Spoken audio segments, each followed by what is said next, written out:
बच्चों व्हीटस्टोन सेतु क्या है, इसका सिद्धांत क्या है, समझ में आ गया होगा। संतुलन की अवस्था में क्या कंडीशन होती है, समझ में आ गई। यानी कि जब संतुलन की अवस्था होती है, अर्थात संतुलन का मतलब V और D के बीच कोई करंट का फ्लो नहीं होता है, कोई धारा प्रवाह नहीं होती है, तब व्हीटस्टोन ने बताया कि इन दो प्रतिरोधों का अनुपात इन दोनों प्रतिरोधों के अनुपात के बराबर होता है। तो बच्चों कैसे हम सिद्ध करते हैं, व्हीटस्टोन सेतु के संतुलन अवस्था की शर्त का निरूपण, ये शर्त हो गई संतुलन अवस्था में, इसका हम प्रूफ करेंगे। तो बच्चों प्रूफ के लिए कल हमने पढ़ाया था तुम्हें किरचॉफ्स लॉ। किरचॉफ ने दो नियम दिए थे, वो दो नियम धारा के, एक को धारा नियम एक को वोल्टा नियम, पहले को संधि नियम भी कहते हैं। तो हमने वो जो दो नियम दिए हैं किरचॉफ के, उन किरचॉफ के नियम की सहायता से ये शर्त का निगमन करेंगे, इसका डेरिवेशन करेंगे। कैसे बच्चों, किरचॉफ का फर्स्ट नियम था धारा नियम कि भाई संधि पर मिलने वाली सभी धाराओं का बीजगणितीय शून्य होता है। दूसरा नियम क्या था कि प्रतिरोध और उसमें बहने वाली धारा का गुणनफल का बीजगणितीय योग उसी एक बंद पाश में या लूप में जितने विद्युतवाहक बल होते हैं उसके बीजगणितीय योग के बराबर होता है। तो मैं बता रहा हूं बच्चों कैसे। तो हमने यह मान लिया कि चार प्रतिरोध हैं P, Q, R, S। चारों प्रतिरोधों को एक श्रेणी क्रम में जोड़कर चतुर्भुज की भुजाओं के अनुरूप जोड़ देते हैं, चतुर्भुज की चारों भुजाओं के अंदर। ये P और Q इसके उपकरण बाद में आएंगे कि ये सिद्धांत किस उपकरण पर काम करेगा। उस उपकरण में बताया जाएगा कि तार होगा, उस तार पर कहीं हम टच करके इसे दो भागों में तोड़ लेंगे। तो इन भुजाओं, ये जो P और Q है इसे कहते हैं अनुपाती भुजाएं। R रेजिस्टेंस बॉक्स होता है, प्रतिरोध बॉक्स होता है, ये ज्ञात होता है हमें ज्ञात होता है जितने प्रतिरोध चाहे उतने प्रतिरोध का उतने ओम का प्रतिरोध निकाल करके लगा सकते हैं, इसलिए इसे ज्ञात भुजा कहते हैं। और जिस तार का प्रतिरोध ज्ञात करना होता है, जो अज्ञात होता है, उसे यहां लगाते हैं हम C और D के बीच, उसे S कहते हैं, यानी हमें S का मान ज्ञात करना है। तो बच्चों कैसे दो किरचॉफ के नियम से इस शर्त का हम प्रूफ करेंगे।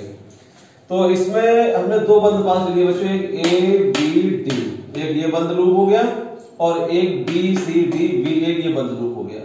तो A B C A B D A, पहले देता हूं बंद पास A B D A मैं किरचॉफ का सेकंड नियम लगाने पर। बच्चों ये फिगर जो बनाया है मैंने, वो फिगर यहीं से बनाना, जो नोट्स में सेंड करूंगा उसमें वो फिगर बना हुआ नहीं है। तो यहाँ जो ये हेडिंग पड़ा हुआ है उसके सामने ये अपना फिगर बना लेना पहले, उसके बाद फिर यहाँ से अपना नोट करना।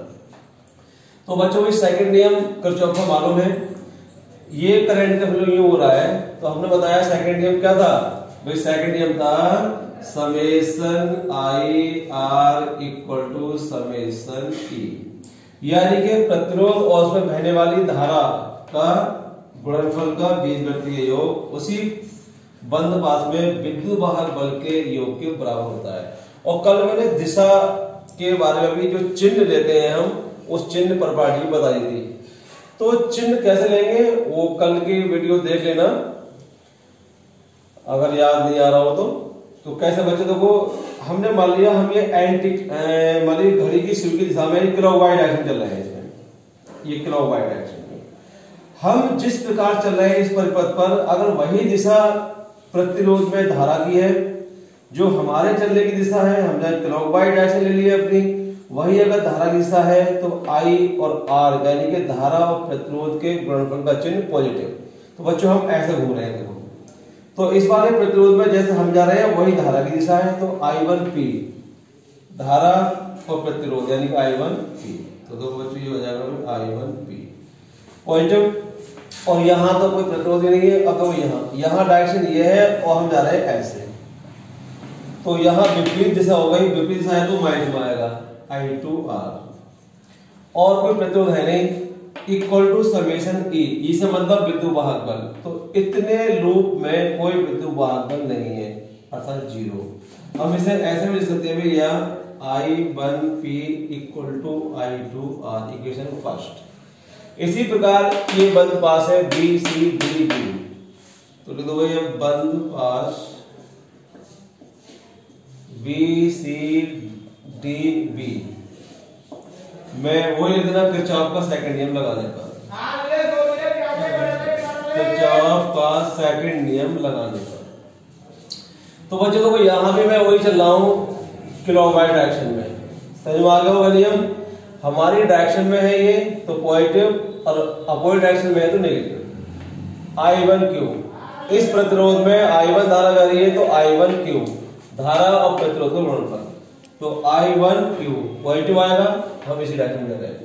यहां धारा की दिशा U है और हमारी क्लॉकवाइज डायरेक्शन ये है और धारा U अपोजिट हो गई तो माइनस, इसमें करंट I2 फ्लो हो रही है तो I2S इक्वल टू 0, क्यों यहां भी कोई बिंदु बाहर नहीं है, इक्वल टू 0।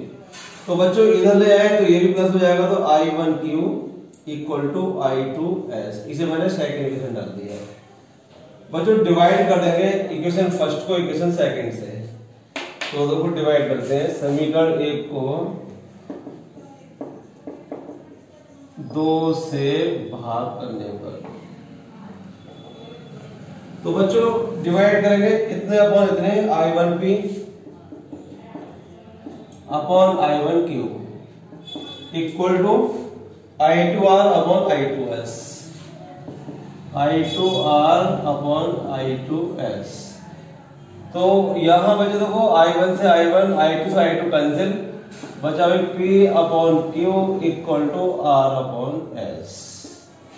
और यही संतुलित व्हीट स्टोन सेतु की शर्त है, जो सिद्धांत में बताया था मैंने कि जब व्हीट स्टोन सेतु संतुलन में होता है, संतुलन का मतलब इसमें कोई धारा नहीं बहती है, तो ये सब संतुलन की बात है। व्हीट स्टोन सेतु के संतुलन अवस्था में, संतुलन मतलब इसमें कोई धारा नहीं बहेगी तब।